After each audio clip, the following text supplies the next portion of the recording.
Like every homeowner knows that like the thing they're most scared of, okay, you might be scared of fire, you might be scared of flood, you might be scared of earthquake, but the thing you got to really fear these days are squatters. Like they're almost as scary as a fire because they'll take over your home and they won't leave. And that's like a major, major problem.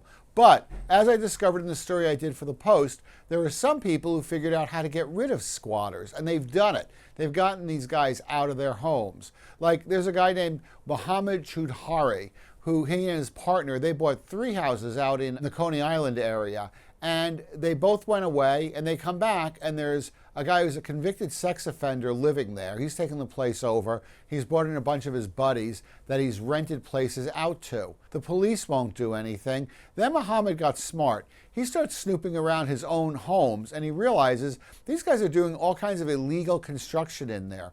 He calls the Department of Buildings, and he's like, look, you guys have a problem with me. You've given me fines, which they got because they couldn't go in and do work on the places because the squatters wouldn't let them in. These squatters are doing work on our place illegally.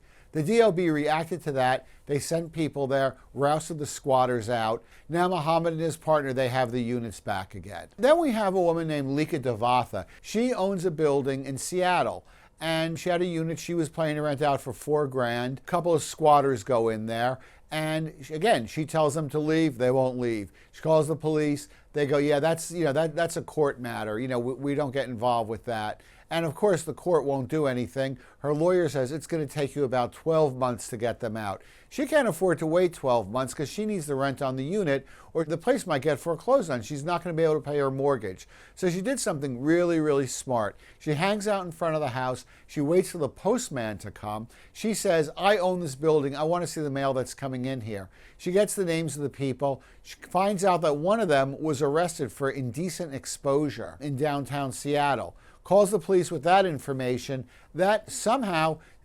stimulated them to want to do something about it, and they came over and they got these people out. In Central Washington, there's a guy named Christian Osgood. He is into buying dilapidated properties, fixing them up, and making them into affordable housing. So he bought a hotel for over $1 million, planning to turn it into, a little housing area. And of course, the squatters move in on them. Like they've got air conditioners, close to the ground. Squatters kick those out, move in, bring in their own furniture, break all the locks. Like Christian Osgood is not going to put up with that. So he waits for them to leave and he changes the locks on them. He did something really smart that if you find yourself in this spot, you should know about. He got friends of his to sign leases for the units that were busted into. As he put it to me, leasers' rights oversee squatters' rights. Bye, squatters.